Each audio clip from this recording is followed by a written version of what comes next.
So hello and welcome back मेरे देश के प्यारे भविष्यों। आज स्टार्ट करने जा रहे हैं 10th गुजरात बोर्ड एसएस के हिस्ट्री का चौथा चैप्टर। नाम है लिटरेरी हेरिटेज ऑफ इंडिया। अब इस चैप्टर के बारे में बच्चों मैं आपको बता दूं, ये चैप्टर वैसे ना बहुत तकलीफ देता है बच्चों को, खास करके जब लर्न करने की बारी आती है। पढ़ने में सब समझ में तो आ जाता है क्योंकि ज़्यादा कुछ समझने जैसा है नहीं। बुक्स हैं, बुक्स के नाम्स हैं, पोएम्स हैं, पोएट्स के नाम हैं, यही सब चीज़ें हैं, पर इतने सारे हैं कि इन्हें याद करना बहुत मुश्किल हो जाता है। इस चैप्टर से बच्चों छोटे छोटे क्वेश्चंस आने के चांसेस ज़्यादा हैं, और अगर बड़े क्वेश्चंस आएंगे तो कुछ स्पेशल क्वेश्चंस हैं, जैसे कि वेद्स के बारे में शॉर्ट नोट आ सकता है, और लास्ट के टॉपिक्स हैं कुछ जो अलग अलग यूनिवर्सिटीज़, जो पुराने समय की यूनिवर्सिटीज़ जैसे नालंदा है, तक्षशिला है, उसके ऊपर कुछ क्वेश्चंस आते हैं बड़े वाले। मेजॉरिटी ऑफ क्वेश्चंस छोटे वन लाइनर्स फिलअप्स आ सकते हैं, मैचिंग के क्वेश्चन आ सकते हैं, एमसीक्यू के क्वेश्चंस आ सकते हैं। उसके लिए ये चैप्टर बहुत फेवरेट है, तो आपको यहाँ पर मेमोराइज करने पर ज़्यादा फोकस करना पड़ेगा। तो आप इसको ना कई बार जब आप रीड करोगे तब आपको ये याद होगा, एक बार से नहीं होने वाला है। तो एक बार करके अगर आप ये सोचते हो कि याद कर रहा हूँ नहीं हो रहा है, तो इतना डीमोटिवेट होने की ज़रूरत नहीं है। दूसरी चीज़ कि इस चैप्टर को मैं शायद 2 या 3 वीडियोस में, वैसे 2 में तो नहीं निपटाऊंगा, 3 वीडियोस में कोशिश करूंगा कि ख़त्म कर दूं। आज के टॉपिक में मैंने उठा लिया है, अब ये कोई ज़रूरी नहीं कि 3 ही वीडियो, ज़रूरत लगी मुझे तो मैं हो सकता है और एक्स्ट्रा वीडियोज इसमें करूँ, पर आज के टॉपिक्स में हम ख़त्म कर देंगे एंशिएंट लिटरेचर। एंशिएंट लिटरेचर का पूरा टॉपिक खत्म हो जाएगा, अगले वीडियो में मेडिवल लिटरेचर कवर करेंगे, और उसके बाद का मुझे भी नहीं पता, देखेंगे। तो शुरू करते हैं, ज़्यादा बातें नहीं करेंगे। What is literature? तो पहली बात कि लिटरेचर है क्या, तो आपको पता ही है बच्चों, पहले के समय से ही जब लैंग्वेज वगैरह के बारे में लोगों को आइडिया नहीं था, और इनफैक्ट आज भी मान लीजिए आप किसी ऐसी जगह पर गए हैं जहाँ के लोगों की भाषा आपको नहीं आती और आपकी भाषा उन लोगों को नहीं आती, तो आप कैसे बात करोगे? आप बोलोगे वो नहीं समझेंगे, वो बोलेंगे आप नहीं समझोगे, ठीक है, तो दिक्कत तो हो जाएगी। तो उस केस में हम क्या करते हैं, हम एक्सप्रेशंस की मदद लेते हैं। मान लो आपको भूख लगी है, जमुआनु का आप जो, ठीक है, ऐसा थोड़ी बोलोगे, इशारा करोगे, उसको समझ में आएगा कि कुछ खाने की बात कर रहा है कि नहीं। फिर आपके चेहरे के एक्सप्रेशंस या हाथों के मूवमेंट्स, ये कहलाते हैं क्या? Sign languages. तो बहुत पहले के समय में, एंशिएंट टाइम में, लोग साइन लैंग्वेजेस में बात करते थे, या जैसे बता रहे कि कोई एक्सप्रेशंस का, चेहरे के एक्सप्रेशंस का सहारा लेते थे, सिंबल्स, ड्राइंग्स या साउंड्स का। आज की भी डेट में जंगल में जब लोग एक दूसरे से कम्युनिकेट करते हैं, या जैसे सोल्जर्स हैं हमारे गुरीला वॉरफेयर में, जब वो इन्वॉल्व होते हैं, तो मान लो एक टुकड़ी किसी जंगल के एक हिस्से में, दूसरी टुकड़ी किसी और हिस्से में, तो वो आवाज़ें, अलग अलग बर्ड्स की आवाज़ें, एनिमल्स की आवाज़ें निकाल के कम्युनिकेट करते हैं, वो आपस में उनके कोड्स होते हैं। तो इस तरह की चीज़ों से पहले लोग कम्युनिकेट करते थे, अपनी फीलिंग्स को, अपने इमोशंस को एक दूसरे तक कैसे कन्वे करते थे, तो इन सब की मदद से करते थे। अब धीरे धीरे क्या हुआ ना कि इससे दिक्कतें तो होती होंगी, डेफिनेटली होती होंगी, हर चीज़ तो हम एक्सप्रेस नहीं कर सकते सिंबल से या एक्सप्रेशन से। तो इस वजह से डायलेक्ट्स बने और स्क्रिप्ट्स बने। डायलेक्ट्स क्या है? बोलचाल की, मतलब बोली बोल सकते हैं हम, कि लोकल्स में कहीं पर भी कोई एक भाषा चलती है तो उनको हम डायलेक्ट्स कहते हैं। और स्क्रिप्ट्स क्या है? स्क्रिप्ट्स जो हैं ये मेन सोर्स होती हैं लैंग्वेज का। एक स्क्रिप्ट से कई तरह की लैंग्वेजेस बनती हैं। अब आप नोटिस करोगे, जैसे गुजराती है, मराठी है, मारवाड़ी है, ये भाषाएं काफ़ी आपस में मिलती जुलती लगती हैं, ठीक है, तो इन सब की स्क्रिप्ट कहीं ना कहीं कॉमन है। तो एक ही स्क्रिप्ट से ये सब भाषाएं अलग अलग निकलती हैं, तो हम उनको कहते हैं स्क्रिप्ट, जिससे अलग अलग भाषाएं निकल के आती हैं। स्क्रिप्ट्स की वजह से ही लैंग्वेजेस बने, जैसा कि मैंने बता दिया आपको, over a period of time. और धीरे धीरे लंबे समय तक जब लैंग्वेजेस ऐसे यूज़ होते होते लोग अपने जो भी एक्सप्रेशंस होते थे, अपनी बातों को लैंग्वेज की मदद से एक्सप्रेस करने लग गए, और इस तरह से बना लिटरेचर। लिटरेचर में सब चीज़ें, मतलब रिटर्न जो चीज़ें आती हैं उनको हम कहते हैं लिटरेचर। तो अब पोएम्स, स्टोरीज वगैरह वगैरह लिखी जाने लग गई, लोग बुक्स के थ्रू अपने इमोशंस को, सब चीज़ों को एक्सप्रेस करने लग गए। अच्छा, कंस्ट्रक्टिव यूज ऑफ लैंग्वेज, तो लैंग्वेज के कंस्ट्रक्टिव यूज से, अच्छे यूज से बना है लिटरेचर। वैसे तो लैंग्वेज में लोग गाली गलौज भी देते हैं एक दूसरे को, तो वो कोई कंस्ट्रक्टिव यूज नहीं है। तो तो कंस्ट्रक्टिव से लिटरेचर बन गया। Indian literature is known for its diversity and uniqueness. India का लिटरेचर जो है वो अपनी डाइवर्सिटी के लिए जाना जाता है, वैरायटी है बहुत सारी, और साथ ही साथ यूनिकनेस है। इस तरह का लिटरेचर दुनिया में बहुत कम देखने को मिलता है। ठीक है, हमारे जो स्कॉलर्स हैं, इंडिया के जो ज्ञानी लोग हैं, उन्होंने डिवाइड किया है एशियंट लिटरेचर को दो हिस्सों में, वैदिक और क्लासिकल। किसमें डाल रखा है भाई, बांट रखा है, एक वैदिक में और दूसरा क्लासिकल लिटरेचर में, दो हिस्सों में बांट रखा है। बात करें नेक्स्ट में तो क्या है, अगर हम हिस्ट्री पे नज़र डालें तो कई तरह की लैंग्वेजेस इंडिया में हुई, ऐसा ये बता रहे हैं, सब टेक्स्ट बुक की लाइन है, बदूस टेक्स्ट बुक न्यू छे भाई, टेंशन नहीं लेवानू। तो these languages influence one another and result in to development of literature. अच्छा, ये भी है कि एक लैंग्वेज आई, उससे रिलेट होकर दूसरी लैंग्वेज आई, उससे रिलेट होकर तीसरी लैंग्वेज आई। सब लैंग्वेजेस में कहीं ना कहीं एक दूसरे के ऊपर एक दूसरे का असर है, मिक्सअप हुई हैं भाषाएं। तो बताया जैसा मैंने कि लैंग्वेजेस एक दूसरे से इन्फ्लुएंस होती रही हैं, किसी भाषा का कोई शब्द किसी और भाषा में चला गया, उस भाषा का शब्द इसमें आ गया, इस तरह से एक दूसरे पर असर रहता रहा है, और इस तरह से ही लैंग्वेजेस फ्लरिश हुई हैं। अब मान लो कि एग्जाम्पल की तरह बात करें कि खमण, अब खमण सिर्फ गुजरात में ही चला, गुजरात से फेमस हुआ, तो अदर स्टेट्स में, मान लो किसी और स्टेट में आप जाते हो जहाँ खमण नहीं बनता, अब वहाँ के लोगों को खमण दिखाया गया, तो उन लोगों को तो नहीं पता क्या है, फिर आप उनको बताओगे कि भाई इसको खमण कहते हैं, तो ये खमण वर्ड अब उनके लैंग्वेज में भी ऐड हो जाएगा। ठीक है, तो दोबारा कभी वो इसको देखेंगे तो वो अपने भाषा में भी उसको खमण ही कहेंगे। तो हुआ ये कि गुजराती का एक वर्ड किसी और भाषा में ऐड हो गया, और वैसे ही कई तरह के शब्द एक भाषा से दूसरे भाषा में जाते रहे हैं। सबसे अच्छा एग्जाम्पल है संस्कृत लैंग्वेज। देखा जाए तो आज की डेट में हम संस्कृत का इस्तेमाल बहुत कम करते हैं, खाली पूजा पाठ और इन सब में ही यूज़ करते हैं संस्कृत का। अदरवाइज देखोगे आज भारत में जितनी भाषाएं हैं, मेजॉरिटी ऑफ भाषाएं संस्कृत से ही निकली हैं, सब संस्कृत से ही मॉडिफाई होकर बनी हैं।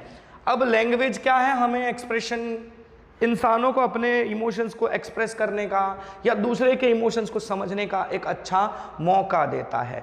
ये चीज़ यहाँ लिखी है। अब हमारे यहाँ बहुत पुरानी स्क्रिप्ट्स मिली है, जैसे कि हड़प्पन सिविलाइजेशन, हमने पीछे जो पढ़े चैप्टर्स, ठीक है, कल्चरल हेरिटेज में, तो उसमें हड़प्पन सिविलाइजेशन में भी एक स्क्रिप्ट हमको मिली है। वहाँ पर एक गेट है बड़ा सा, उस गेट पर भी कुछ लिखा हुआ है। अब वो क्या लिखा हुआ है वो हमें नहीं पता। क्यों नहीं पता? क्योंकि वो जो स्क्रिप्ट थी उस समय की, उस स्क्रिप्ट में और आज की स्क्रिप्ट्स जो हैं उनमें फ़र्क है। आज तक हम उसे डिकोड नहीं कर पाए हैं कि क्या लिखा है। अच्छा, अब बात करते हैं यहाँ पर, ये 1 मार्क का बहुत ही इंपॉर्टेंट क्वेश्चन है। महर्षि पाणिनि जो है संस्कृत ग्रामेरियन थे। ग्रामर आप समझ सकते हो, किसी भी लैंग्वेज की जान होता है ग्रामर, ग्रामर ही रूल्स होते हैं उस लैंग्वेज को यूज करने के। तो महर्षि पाणिनि संस्कृत के बहुत बड़े ग्रामेरियन थे, संस्कृत का ग्रामर कंपोज किया था उन्होंने, और उनकी एक बहुत ही फेमस बुक थी, नाम था अष्टाध्यायी। याद रखना, ग्रामर की, किस भाषा के? संस्कृत के ग्रामर की बहुत ही फेमस बुक, नाम है अष्टाध्यायी, और इसको लिखा किसने है? महर्षि पाणिनि ने। संस्कृत वैसे तो आर्यंस की लैंग्वेज कही जाती है, पर मुझे ये नहीं समझ में आता कि कहाँ से लिखा गया है, क्योंकि आज की डेट में अगर आप देखोगे ना बच्चों, तो नॉर्थ इंडिया में, ऐसा जो ब्रिटिश हिस्टोरियन या बाद के हिस्टोरियंस ने कहा कि नॉर्थ इंडिया के जो रहने वाले हैं वो आर्यंस हैं, साउथ इंडिया वाले द्रविडियंस हैं। तो अगर आर्यंस की भाषा है तो नॉर्थ इंडिया में ज़्यादा चलना चाहिए। आज की डेट में अगर आप देखोगे तो साउथ इंडिया में संस्कृत ज़्यादा यूज़ होती है as compare to north India. तो ये आर्यंस और द्रविडियंस वाला तो पछड़ा मेरे समझ में नहीं आता है। मुझे तो यही लगता है ये दोनों ही यहीं पर बसे हुए हैं और यहीं से सब चीज़ों की शुरुआत हुई, और कभी ना कभी ये दोनों ही आपस में सेम थे। अब मेरे मानने से तो ज़्यादा कुछ होता नहीं है, बाकी आपके मानने पर है। अच्छा, उसके बाद से आज की डेट में संस्कृत जो है, ऐसा मतलब कहा जाता है कि संतों की भाषा है, पंडितों की भाषा है। पंडित का मतलब यहाँ पर जो स्कॉलर्स लिखा है, मतलब जो ज्ञानी लोग होते हैं, पढ़े लिखे होते हैं। अब पहले के समय में सब थोड़ी ना पढ़ते लिखते थे, बहुत गिने चुने लोग ही पढ़ते थे, तो ज्ञानी लोग इस भाषा का इस्तेमाल करते थे, ऐसा कहा जाता है। It has been accepted by at मतलब इंटरनेशनल लेवल पर ये माना गया है कि संस्कृत जो है वो कंप्यूटर्स के यूज़ के लिए बहुत ही शानदार लैंग्वेज है। कंप्यूटर में कोडिंग वोडिंग करने के लिए संस्कृत बहुत ज़्यादा यूज़फुल है, ऐसा इंटरनेशनली एक्सेप्टेड है। ये हमारी बातें नहीं है, पूरी दुनिया ने माना हुआ है।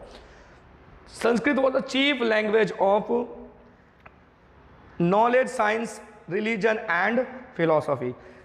पुराने समय से ही नॉलेज के लिए, ज्ञान बांटना हो, साइंस के रिसर्चेस हों, धार्मिक बातें हों या फिलोसॉफिकल बातें हों, ये सारी बातें पहले से संस्कृत में करती आई है दुनिया में। खास करके हम इंडिया की बात करते हैं। अब एंशिएंट लिटरेचर, एंशिएंट लिटरेचर में हम क्या क्या पढ़ने वाले हैं? पहला टॉपिक है वेद।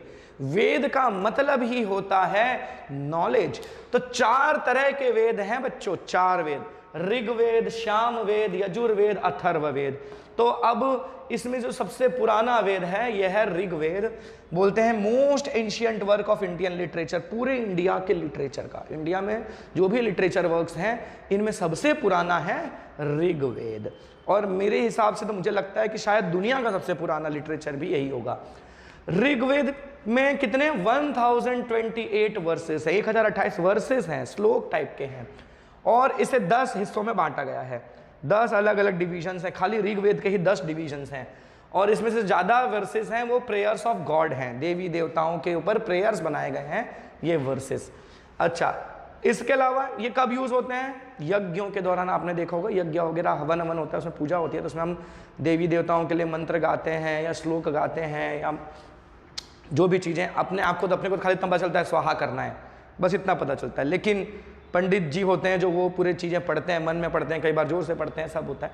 तो यज्ञों में यूज़ किए जाने वाले वर्सेस, इसमें से जो देवी उषा है, उषा देवी कौन है? Goddess of dawn. डॉन मतलब वो नहीं जो इसको 11 मुल्कों की पुलिस तलाश रही है। डॉन मतलब सुबह, भोर का जो समय, सूर्य उदय से पहले जब हल्का हल्का उजाला होता है ना, उसे कहते हैं उषा का समय। तो वो हमारे यहाँ मतलब धर्म में उन्हें उस समय को देवी का रूप माना गया है, उषा देवी। तो उसी उषा देवी की प्रार्थनाएं हैं इसमें ऋग्वेद में लिखी हैं और जो बहुत ही सुंदर हैं। ठीक है, इसके अलावा और भी बहुत सारी चीज़ें लिखी हुई हैं ऋग्वेद में, जैसे पॉलिटिकल, सोशल, रिलीजियस मैटर्स पर भी लिखा गया है। आर्यंस के इन मैटर्स पर लिखा गया है कि कैसे मतलब समाज को चलाना है, सोसाइटी में कैसे रूल्स होने चाहिए, धार्मिक नियम क्या क्या होने चाहिए। ठीक है, ये सारी चीज़ें इन वेदों में लिखी गई हैं। खास करके किससे रिलेटेड? आर्यंस से रिलेटेड, जो कि कहाँ रहते थे?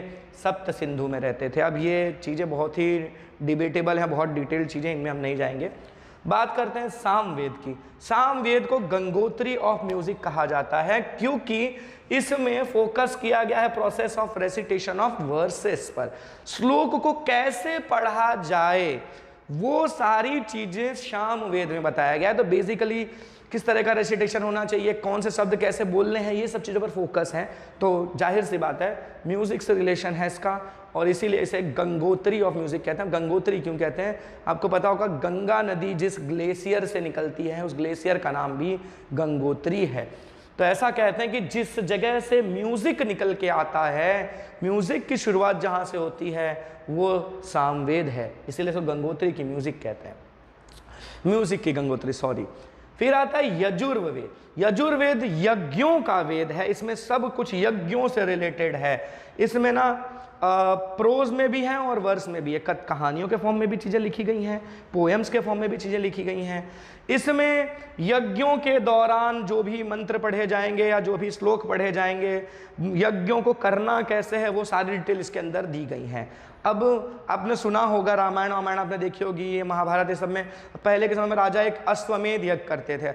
अश्वमेध यज्ञ में क्या होता था कि भाई एक घोड़े को छोड़ दिया जाता था, जिस टेरिटरी से वो पास होता था वो टेरिटरी उस राजा की हो जाती थी। मतलब अगर आपके एरिया से राजा मतलब वो घोड़ा जा रहा है, अब अगर आप एक्सेप्ट कर लेते हो कि हाँ भाई हम इस राजा के अंडर में जाना चाहते हैं तब तो ठीक है, लेकिन अगर आपको ऑब्जेक्शन है तो आप वो घोड़ा पकड़ लो। अब वो घोड़ा पकड़ लो, उसके बाद राजा के सैनिक के पास इंफॉर्मेशन पहुंच जाएगी, वो आपसे आएंगे लड़ाई करने के लिए। अगर आप लड़ाई में जीत जाते हो तब तो राजा हार गया, उसका यज्ञ सक्सेसफुल नहीं हुआ। लेकिन अगर वो राजा आपको हरा देता है फिर उसका घोड़ा आगे जाएगा। तो इस तरह से जहां से वो घोड़ा गुजरेगा, जितने एरिया से, वो पूरा एरिया उसका हो जाएगा।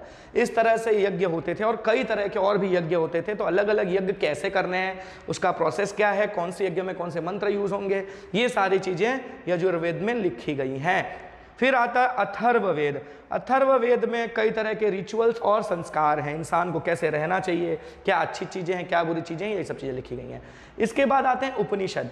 उपनिषद जो है वो हमें यूनिवर्स, देखा जाए तो ये साइंस है, मतलब बेसिकली पूरा साइंस है। और मैं आपको मजे की बात बता दूं, आज के डेट में जो क्वांटम फिजिक्स कहता है बहुत सारी चीज़ें कि एक ऑब्जेक्ट है वो एक साथ दो जगह पर पॉसिबल है, या जैसे कि अगर हम किसी चीज़ को देखते हैं और नहीं देखते हैं, दो केसेस में, जब हम उसे नहीं देखते हैं तो वो कई स्टेट्स में होता है, और जब हम उसको ऑब्जर्व करते हैं तो उसके मतलब जितने स्टेट्स में वो हो सकता है वो स्टेट्स कम हो जाते हैं। बड़ी अजीबोगरीब बातें करता है क्वांटम फिजिक्स। तो वो सारी चीज़ें हमारे उपनिषद में भी बहुत पहले लिखी गई हैं। मॉडर्न रिसर्चेस बहुत पहले की उपनिषदों में मेंशन्ड हैं। तो उपनिषद देखा जाए तो साइंस की ही बुक्स हैं, ऐसा समझ लो आप, कि कई तरह के, जैसे यूनिवर्स कैसे शुरू हुआ, लाइफ और डेथ की क्या मिस्ट्रीज हैं, लाइफ से पहले क्या होता है, डेथ के बाद क्या होता है, ये सारी चीज़ें लिखी गई हैं। अब इसमें से क्या सच है क्या नहीं है उस पर मैं मतलब कमेंट नहीं करना चाहूँगा, ठीक है। और हमारी मतलब सच कहूँ तो हमारी हैसियत नहीं है कि हम इतने ज्ञानी नहीं हैं कि हम इन चीज़ों पर डिबेट कर सकें, बोल सकें, ठीक है। मटेरियलिस्टिक एंड स्पिरिचुअल वर्ल्ड, जो दुनिया में मटेरियलिस्टिक वर्ल्ड समझ रहे हो ना, कि हम हर चीज़ में ऐशो आराम ढूंढने की कोशिश करते हैं, ये मिल जाए वो मिल जाए, दैट इज़ मटेरियलिस्टिक वर्ल्ड। तो इन सब चीज़ों पर उसमें बताया गया है। फिर इसमें से बताया गया कि जो दो उपनिषद हैं, बृहदरण्य और चांडोग्य, टोटल 108 है, टोटल 108 है। इसमें से दो, बृहदरण्य और चांडोग्य के बारे में बताया गया है कि ये सबसे पुराने उपनिषद में आते हैं। 108 में से जो सबसे पहले के उपनिषद हैं शुरुआती दौर के, उनमें से हैं ये दो, बृहदरण्य और छंदोग्य। और ये डायलॉग फॉर्म में है। डायलॉग फॉर्म में मतलब जैसे 2 या 3 लोग आपस में बात करते हैं। डायलॉग राइटिंग आपने सीखा होगा ना इंग्लिश में, कि भाई ये बंदा बोलता है, फिर ये बंदा बोलता है, फिर ये बंदा बोलता है, ऐसे ही पूरी स्टोरी नरेट कर दी जाती है 2 ही लोगों के डायलॉग्स के फॉर्म में या 3-4 लोगों के डायलॉग्स के फॉर्म में। तो ये दोनों उपनिषद डायलॉग फॉर्म में हैं। तो ये 1 मार्क के क्वेश्चन में बहुत इंपॉर्टेंट क्वेश्चन है कि भाई डायलॉग फॉर्म में कौन से उपनिषद हैं। तो 2 ही के तो नाम दिए हैं, नहीं 3 के नाम दिए हैं टोटल, 2 ये और तीसरा ये मुक्तिको उपनिषद। अब टोटल 108 उपनिषद है, ये कैसे पता चलता है? तो मुक्तिको उपनिषद में ये मेंशन किया गया है 108 तरह के उपनिषद हैं। अब अगर और भी उपनिषद हुए, मान लो मुक्तिको के बाद कोई उपनिषद आया होगा तो उसमें भी हो सकता है कि कुछ चीज़ें लिखी हों, लेकिन अब तक हमारे पास ऐसा कोई और उपनिषद मिला नहीं है। मुक्तिको उपनिषद में ये मेंशन है कि 108 उपनिषद थे। अब इनमें से कई तो ऐसे हैं जो खो चुके हैं ही नहीं, ठीक है, क्योंकि बहुत पुराने समय के हैं ना, पहले थोड़ी ना प्रिंट और ये सब था कि कई कॉपियाँ छाप कर रख देंगे, एक जगह लिखी जाती थी। और गुरु क्या होते थे, अपने शिष्यों को ऐसे ओरली नरेट कर देते, स्टोरी सब कुछ ऐसे बोल के समझा देते थे, सुना देते थे, और बच्चे वही याद रखते थे और वैसे ही वो अपने शिष्यों को पढ़ाते थे। यही चलता था, रिटर्न बहुत ना के बराबर होता था, ठीक है। फिर ब्राह्मणिकल लिटरेचर, ये ब्राह्मण्स ने कंपोज किया, किस लिए? ताकि वैदिक लिटरेचर को समझा जा सके। अब वेद बहुत पहले के लिखे गए, समाज में बदलाव आते गया, और समाज में बदलाव आने के साथ लैंग्वेजेस में भी चेंज आते गया। आपने देखा तो बहुत पहले के जो वेद लिखे गए हैं वो भाषाएं सबको समझ में नहीं आएंगी। तो ब्राह्मणों ने क्या किया, उन वेदों को खुद पढ़ा, उसका ज्ञान फिर सिंपल फॉर्म में कंपोज किया ताकि आम आदमी भी उसे पढ़कर समझ सके। तो इसीलिए इन्हें कहा जाता है ब्राह्मणिकल लिटरेचर्स, ठीक है। वेदों को एक्सप्लेन किया है इन्होंने सिंपल फॉर्म में, ठीक है। वेदों के ऊपर क्रिटिकल अप्रिसिएशन किया गया है। अब इसमें पोएटिक में भी, मतलब पोएट्री के फॉर्म में भी चीज़ें लिखी गई हैं। इसके अलावा वैदिक literature and directive principles regarding behaviour have been explained. इंसान को कैसे बिहेव करना चाहिए, वही जो पीछे पढ़ा हमने कि समाज में उसका बर्ताव कैसा होना चाहिए, फैमिली में उसका बर्ताव कैसा होना चाहिए, दोस्तों के बीच में उसका बर्ताव कैसा होना चाहिए, ठीक है, समाज के प्रति उसकी जिम्मेदारियाँ क्या हैं, ये सारी चीज़ें जो वेदों में लिखी गई थी उन्हीं को इन्होंने सिंपल फॉर्म में एक्सप्लेन करके लिखा। फिर आती है बात अरण्यकाश। अरण्यकाश क्या है? अरण्यक नाम से पता चलता है अरण्य। अरण्य क्या होता है पता है? फॉरेस्ट। और जो लिटरेचर फॉरेस्ट में लिखे गए उन्हें कहा जाता है अरण्यक, बराबर है। अब ये क्या है भाई? अब ना पहले के समय में क्या होता था ना, ये माना जाता था कि जो कोई भी इंसान सांसारिक जीवन कुछ समय तक जिएगा, फिर उसके बाद ना भले वो मरे नहीं मरे और एकदम बुढ़ापे तक का भी वेट नहीं करना होता है, एक एज के बाद उसे ये सब चीज़ें छोड़ देनी चाहिए। गृहस्थ जीवन छोड़कर संन्यास ले लेते थे लोग, कुछ टाइम तक लाइफ जीते थे फैमिली के साथ, फिर एक टाइम आता था जब उनको रियलाइज़ होता था कि बस हो गया, अब छोड़ो, अब मुझे चले जाना है, कहाँ संन्यास ले लेना है, तो वो सब चले जाते थे जंगलों में। और जब वो जंगल में जाते थे तो जंगल में आश्रम बनाकर और वहाँ रहते थे। और जब इंसान फैमिली से हट चुका है, उसके दिमाग में अब ये सब कोई टेंशन ही नहीं आएगा, दुनियादारी की चिंता ही खत्म उसकी, अब वो फ्री है। तो जब इंसान फ्री बैठता है तो बहुत सारी चीज़ें सोचता है, डीप थिंकिंग करता है। तो उस समय पर ये जो आर्यंस वगैरह थे वो लोग जब जंगलों में चले जाते थे तो वहाँ आश्रमों में रहते थे और डीप थिंकिंग करते थे। तब वो लाइफ के बारे में सोचते थे, लाइफ कैसी है, इंसान की ज़िंदगी में किन चीज़ों का इंपॉर्टेंस है, किन चीज़ों का नहीं है, ये फिलोसॉफिकल चीज़ें सब सोचते थे। और उसके ऊपर बेस्ड इन्होंने लिटरेचर्स कंपोज किए जिनको कहा जाता है अरण्यक। बराबर है, तो जंगलों में कंपोज किए गए। ठीक है, अच्छा, डीप थिंकिंग के हिसाब से बनते हैं। वेदांग भी यही सब चीज़ें हैं, क्या हैं, रिचुअल्स बताते हैं, तौर तरीके, ग्रामर, एस्ट्रोलॉजी और एस्ट्रोनॉमी, इन सब सब्जेक्ट्स पर लिटरेचर लिखा गया जिनको कहा जाता है वेदांग। फिर आती है बात रामायण और महाभारत की। दो महान एपिक्स हैं, देख सकते हैं आप, ये रामायण का एक सीन है जब वो पत्थर तैरा रहे थे श्री राम का नाम लिख के, और ये महाभारत का सीन है जब गीता का उपदेश दे रहे थे कृष्ण जी अर्जुन जी को।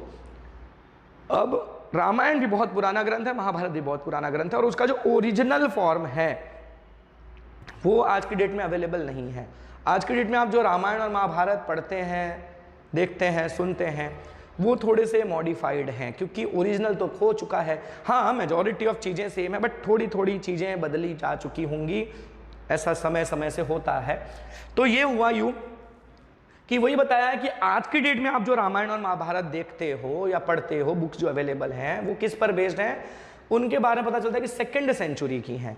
2nd सेंचुरी में इसका ओरिजिनल फॉर्म मौजूद होगा जो आज देख रहे हो आप, और जो रियल में ओरिजिनल है तो कई हजार साल पुराना है, तो वो तो है ही नहीं, अवेलेबल ही नहीं, आज किसके पास है, कहाँ है, कुछ पता नहीं है। ठीक है, तो प्रेजेंट डे में आप जो देखते हैं ये किस पर बेस्ड है, इनका सोर्स मिलता है 2nd सेंचुरी में। ठीक है, रामायण राम जी की स्टोरी है, इसमें बताना क्या है सबको पता है, घर घर जानता है, अयोध्या के राजा। और महाभारत से छोटा एपिक है रामायण वैसे तो, इसमें और कई तरह की स्टोरीज हैं। महाभारत दुनिया का सबसे बड़ा epic, world's largest epic, 1,00,000 verses हैं, 1,00,000 श्लोक हैं इसके अंदर। अब इसमें क्या बताया गया, कौरवों और पांडवों के बीच का युद्ध मेनली तो ये है, लेकिन इससे भी ज़्यादा और भी बहुत सारी चीज़ें इसमें मेंशन्ड है, स्टोरीज हैं। ठीक है, कई तरह की स्टोरीज हैं। अब भगवत गीता महाभारत का एक हिस्सा है। महाभारत की लड़ाई शुरू होने से पहले कृष्ण जी ने अर्जुन जी को जो उपदेश दिया था वो है भगवत गीता। अब वो सोचो, खाली वो उपदेश की इतनी मोटी किताबें चलती हैं मार्केट में, है ना, तो खाली वो समझाया था उन्होंने, जो वो एक हिस्सा है महाभारत का, वो इतना मोटा है, तो ओरिजिनल महाभारत कितनी मोटी होगी। ठीक है, अब इस भगवत गीता में क्या बताया है, कृष्ण जी ने उनको यही फिलोसॉफिकल बातें बताई हैं। अब ये तो दुनिया जानती है कि क्या क्या उसमें ज्ञान है, नहीं जानती, पूरी चीज़ें तो नहीं जानते हम कि क्या क्या ज्ञान है, पढ़ लोगे तो लाइफ ही बदल जाएगी, एकदम ही चेंज हो जाएगी, लेकिन फिलोसॉफिकल बातें हैं, इतना है। और साथ ही साथ ये भी बताया कि इंसान मोक्ष कैसे प्राप्त कर सकता है। मोक्ष प्राप्त करने का रास्ता है ज्ञान, कर्म और भक्ति। इंसान इन तीनों की मदद से मोक्ष को प्राप्त कर सकता है। अगर आपको बहुत ज़्यादा ज्ञान हो जाए, ठीक है, तो आप फालतू चीज़ों से हटकर काम की चीज़ों पर फोकस करने लग जाएंगे, तब आपको मोक्ष मिलेगा। कर्म करेंगे, जो आपको इस दुनिया में आप जिस चीज़ के लिए आए हैं वही चीज़ आप करते रहिए, उसके थ्रू आप सीधा भगवान तक पहुंच सकते हैं, वो भी है आपका, वो आपको मोक्ष दिलाएगा। और भक्ति, भगवान की भक्ति करते रहिए, भगवान को याद करते रहिए, इसके थ्रू आप मोक्ष को प्राप्त कर सकते हैं। ये सारी चीज़ें भगवत गीता में मैसेज दी गई हैं। दोनों ही एपिक्स इंसानों को लाखों सालों से एक्सपीरियंस करती आई हैं, ऐसा बोला जा रहा है। लैक्स ऑफ लोगों को इन्फ्लुएंस करते हैं दुनिया भर में, और लोगों के अंदर संस्कार भी इसी से भरा जाता है। लोग बोलते हैं, जैसे भाई भाई में होते बोलते हैं भाई कैसा होना चाहिए, राम जी, लक्ष्मण जी, भरत जी का एग्जाम्पल दिया जाता है कि उनको राम जी को वनवास करवा कर उनकी माता ने भरत जी को राजपाट दिलवाया, लेकिन फिर भी भरत जी ने वो राजपाट एक्सेप्ट नहीं किया। सिंहासन पर खराऊं रखा राम जी का उन्होंने, और उनको राजा मानकर उन्होंने जो भी था, जब तक राम जी नहीं आए तब तक अयोध्या की देखरेख की उन्होंने।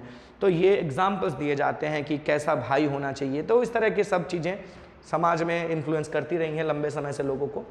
संस्कृत लिटरेचर में बहुत सारी चीज़ें बताई गई, ठीक है। पुराण भी लिखे गए, कई तरह के पुराण होते हैं, शिव महापुराण है, गरुड़ पुराण है, कई तरह के पुराण हैं। इन पुराणों में बहुत सारे ज्ञान वगैरह की बातें की गई हैं। इसके अलावा क्या है, कौटिल्य की अर्थशास्त्र, ठीक है, मैनेजमेंट की बुक है, जो लोग MBA वगैरह करते हैं उनको इनके बारे में जरूर बताया जाता है। अर्थशास्त्र मतलब इकोनॉमिक्स, ठीक है, तो उसके ऊपर कौटिल्य की बुक बहुत फेमस है, दुनिया के सबसे बड़े अर्थशास्त्री माना जाता है इनको, ठीक है। अच्छा, इसके अलावा मैथ, साइंस, इन सब पर भी लिटरेचर्स लिखे गए। स्मृति ग्रंथ लिखे गए जो कि इंसानों को कई तरह के ज्ञान देते हैं, नियमों के बारे में बताते हैं, कस्टम्स के बारे में बताते हैं, ये सारी चीज़ें बताते हैं। फिर आती है बात बुद्धिस्ट लिटरेचर की। सबसे पहले स्टार्टिंग में बुद्धिस्ट लिटरेचर को लिखा गया किसमें? पाली में, ठीक है, पाली भाषा का इस्तेमाल किया गया बुद्धिस्ट लिटरेचर को कंपोज करने के लिए।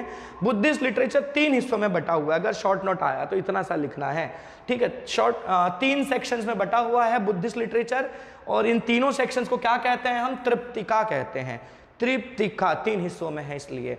अब ये तीनों पीतिकाएं क्या है? एक है सुक्त पीतिका, एक है विनय पीतिका और एक है अभिधम्म पीतिका। 3 पीतिका है, इसलिए त्रिपिटिका कहा गया है। सुक्त पीतिका, विनय पीतिका एंड अभिधम्म पीतिका, बहुत जरूरी है याद रखना। और इसके अलावा और भी बहुत सारी चीजें कंपोज की गई बुद्धिस्ट लिटरेचर में, पर ये मेन है, ठीक है। ये जो त्रिपिटिका है ये सबसे खास है बुद्धिस्ट लिटरेचर में। फिर आती है बात किसकी? गुप्ता पीरियड में जो लिटरेचर फ्लरिश हुआ उसकी बात करते हैं।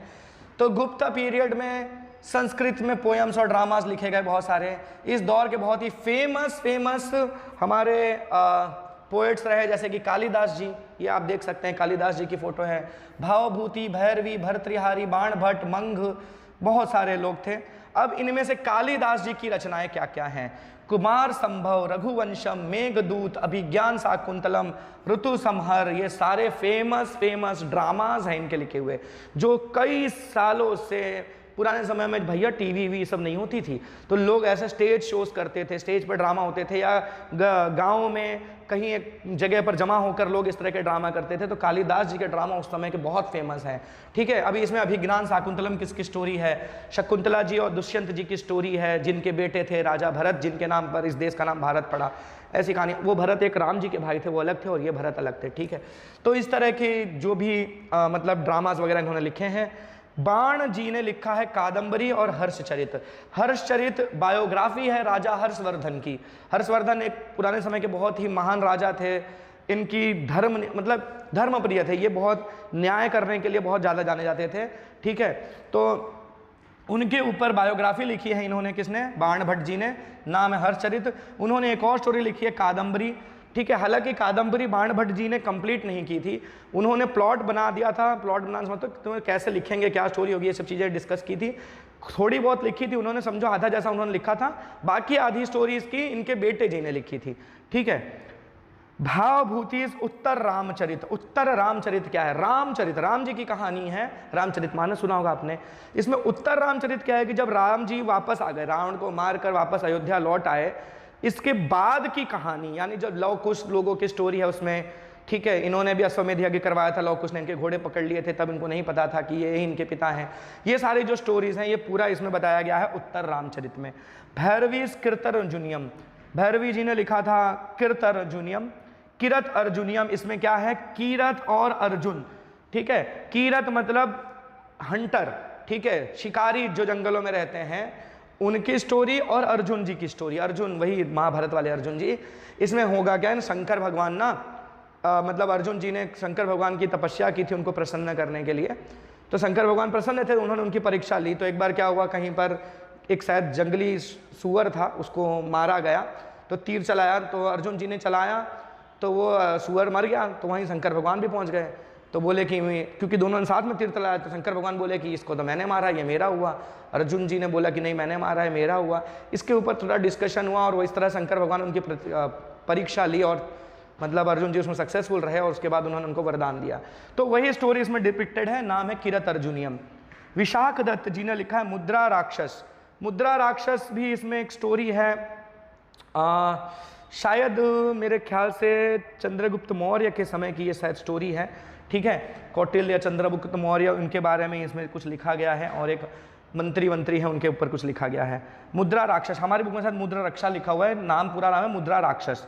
शुद्रक्ष मृच्छ कटिकम, ठीक है। ये मृच्छ कटिकम ये भी एक मतलब क्ले का कार्ट समझते हो आप, जो मतलब बैलगाड़ी नहीं होता जैसे उसका पीछे का जो हिस्सा होता है वो कार्ट, मिट्टी का कार्ट, उससे रिलेटेड कुछ स्टोरी है इसकी। फिर दंडी की 10 कुमार चरित।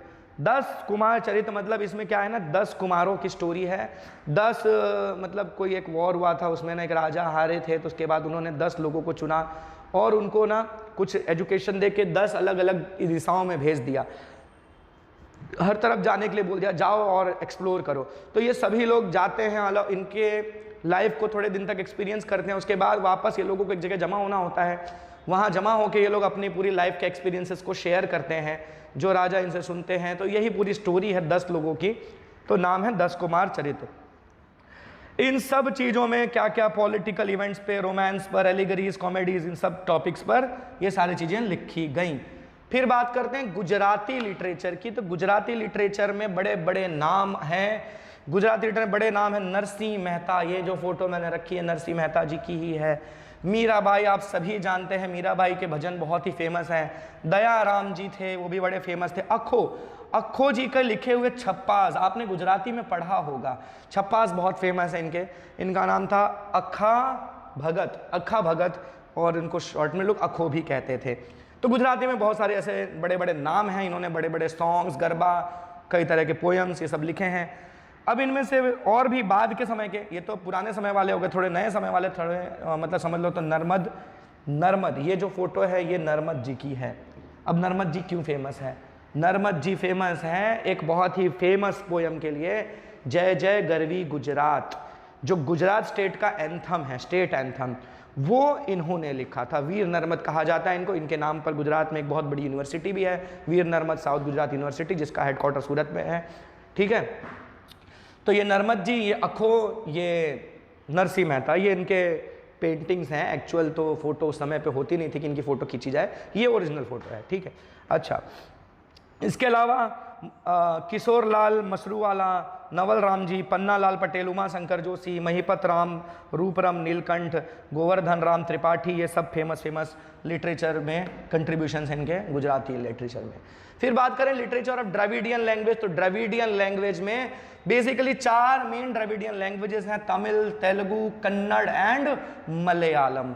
इन चारों में भी बहुत वर्सेटाइल, बहुत ही वैरायटी के लिटरेचर्स लिखे गए। अब इन चारों में भी ऐसा माना जाता है कि तमिल जो है वो सबसे पुराना है।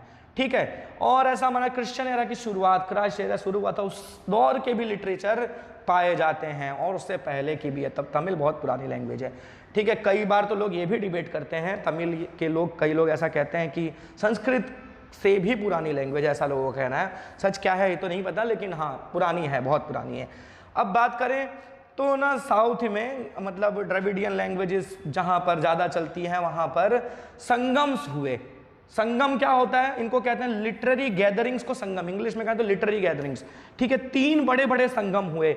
मतलब संगम में क्या होता है, बहुत दूर दूर से लोग आते हैं, अलग अलग पोएट्स हैं, स्टोरी राइटर्स हैं, ड्रामा राइटर्स हैं, सब एक जगह जमा होते हैं, और उन्होंने अपने लाइफ में क्या क्या अच्छी चीज़ें कंपोज किए वो वहाँ पर लोगों को सुनाते हैं, और इस तरह से लोग एक दूसरे से अपना नॉलेज शेयर करते हैं, तो उसको कहते हैं संगम। तो 3 बहुत बड़े बड़े संगम हुए। ठीक है, कई तरह के सेजेस, पोएट्स वगैरह वहाँ पर आकर अपनी पोएम्स और कंपोजिशंस वगैरह सुनाते रहे। दे कंटेन्ड मैनी थीम्स, कई तरह के थीम्स पर लिखा जाता था, कई तरह के थीम्स पर वहाँ पर लिटरेचर सुनाए गए, पॉलिटिक्स पर, वॉर पर, लव पर, वगैरह वगैरह। इसमें से एक बहुत ही फेमस नाम दिया गया एठुटोकोई। एठुटोकोई क्या है? कॉम्पोजिशन ऑफ 8 पोएम्स, 8 पोएम्स का पूरा एक कॉम्पोजिशन था। बड़े सुंदर सुंदर 8 पोएम्स हैं। अब ये भाषा तो मुझे नहीं आती, तो जिसको आती होगी आप में से पूछ लेना, देख लेना। तो 8 पोएम्स का कॉम्पोजिशन कहलाता है क्या? एठुटोकोई। पूछ सकते हैं भाई एठुटोकोई क्या है। फिर दे तोलकप्पियम, तोलकप्पियम किसकी बुक है? ग्रामर के ऊपर है। ठीक है, ग्रामर है ये। फिर क्या आता है? पट्टू पट्टू, पट्टू पट्टू है द 10 सॉन्ग्स, 10 टेंस, ऐसे बोलते हैं 10 10, 10 10 10 10 मतलब 10 सॉन्ग्स। ठीक है, तो ये 10 सॉन्ग्स लिखे गए हैं पट्टू पट्टू में। ये भी 10 सॉन्ग बहुत फेमस हैं जो इन गैदरिंग्स के दौरान सुनाए गए थे। ठीक है, तो ये काफी फेमस है। थिरुवल्लुवर जी ने बहुत ही फेमस लिखा है बुक कुरल, कुरल जो कि लाइफ और रिलीजन से डील करता है, इंसान की जिंदगी की फिलोसफीज, रिलीजन की फिलोसफीज, ये सारी चीजें इसमें डिस्कस की गई हैं। फिर है सिलपडिकरम, सिलपडिकरम एंड मनी मेखलाई, ये जो हैं तमिल लिटरेचर के बहुत ही फेमस कॉम्पोजिशंस हैं, ये आपको याद रखना है। तो बच्चों यहाँ तक ये द्रविडियन लैंग्वेजेस कंप्लीट। तो मतलब हमारा एंशिएंट लिटरेचर का टॉपिक यहाँ पर खत्म होता है। नेक्स्ट वीडियो में मेडिवल लिटरेचर लेके मिलेंगे बहुत जल्द, और तब तक आप इसको पहले फटाफट देख के निपटा दो। टिल देन, और तो क्या बोलूँ, प्रिपेयर करते रहो, और हाँ ज़रूर कमेंट्स में ये बताना कि वीडियो कैसी लग रही है। तो मिलते हैं नेक्स्ट वीडियो में। Till then bye bye.